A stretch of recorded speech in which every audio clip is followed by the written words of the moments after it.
When a white man comes with a gun, he's going to know the same thing can happen to him that he's going to do to the black man. He can. December 1969, 350 LAPD rushed this building, which was the Black Panthers of Los Angeles headquarters. They were deployed against a mere 13 Black Panthers, but a huge 4-hour shootout ensued in which 10 people were shot, 6 Panthers, 4 LAPD. Over 5,000 rounds of ammunition was fired between the two sides. Police began to tear gas the building and threatened to go in after the occupants. Finally, a white flag emerged and 11 men and women filed out. Now, the Black Panthers kind of knew the law enforcement would probably be coming, as 1969 had been the year that apparently U.S. law enforcement around the country, local police, probably coordinated through COINTELPRO, were clearing the decks of the threat of the Black Panthers. Black people need some peace. White people need some peace. And we are going to have to fight. We're going to have to struggle. We're going to have to struggle relentlessly. Just a few weeks before what happened here, Fred Hampton was assassinated in Chicago. The immediate, violent, criminal reaction of the occupants in shooting at announced police officers emphasizes the extreme viciousness of the Black Panther Party. You are the ones who are going to decide for yourselves what happened in that apartment on the morning of December 4th. You're going to decide whether or not Fred Hampton and Mark Clark were the victims of premeditated murder. They came with a murder on their mind, you see. But when I leave, you can remember I said with the last words on my lips that I am a revolutionary. Earlier in the year, in January of 1969, right here in Los Angeles, the charismatic leader of the Los Angeles Black Panthers, Ralph Bunchy Carter, former member of the Avenues gang, which supposedly morphed into the Crips to some degree, was killed on the UCLA campus in a shootout with the other big black militant group in town, the US organization led by and founded by the guy now known as Dr. Ron Karenga. At approximately 2:45 p.m. this afternoon, 2 men were murdered at the UCLA campus. Their names are John Huggins, 23 years old, and Al Prentice Carter, 26 years old. COINTELPRO actually instigated the shootout between us and the Black Panthers by sending fake letters to each party to stew up enmity, hate, and fear between them, which resulted in Ralph Bunchy Carter being killed on the UCLA campus. But here on the corner of 41st and Central, and one of Los Angeles' original black population centers, one-time site of the famous Central Avenue jazz scene that was important in American music. The LA Black Panthers had set up their headquarters here, and supposedly the LAPD had seen Geronimo Pratt and a few others going to this building with the guns, which was a pretext to go and get a raid warrant. And again, it was 350 LAPD. They ran in on 13 Panthers. Now, an interesting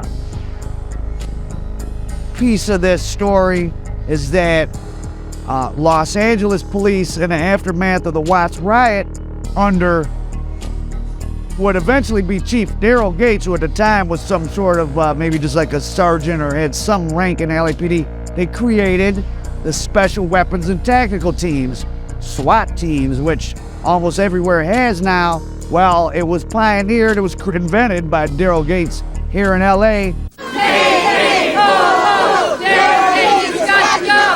This was a mixed group, black, white, and Hispanic.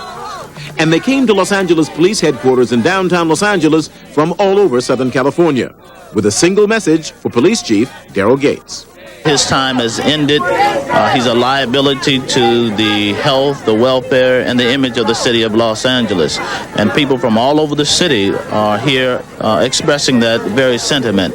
And this Black Panther shootout, which lasted 4 hours, was the first real implementation of a SWAT team in the United States.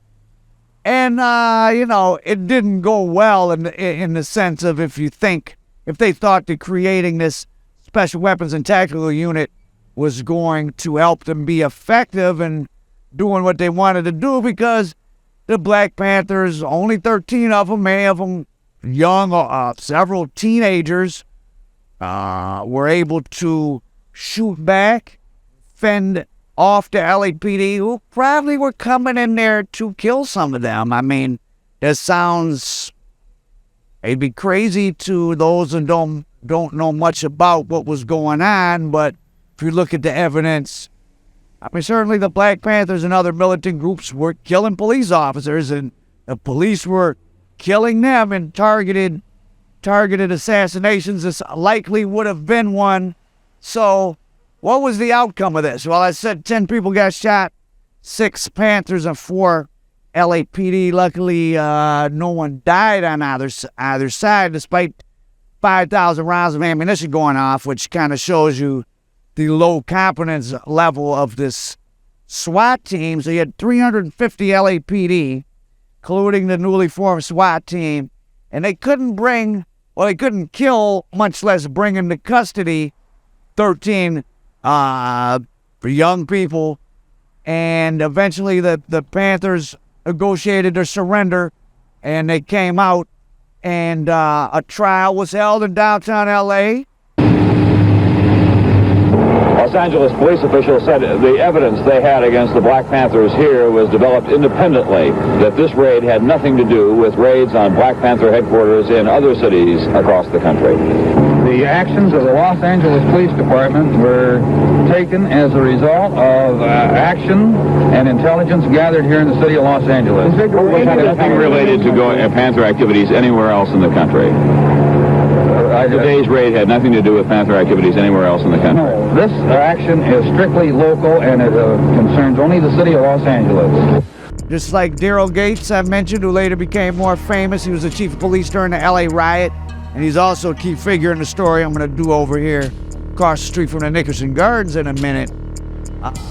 Johnny Cochran, another wouldn't eventually be very famous LA person.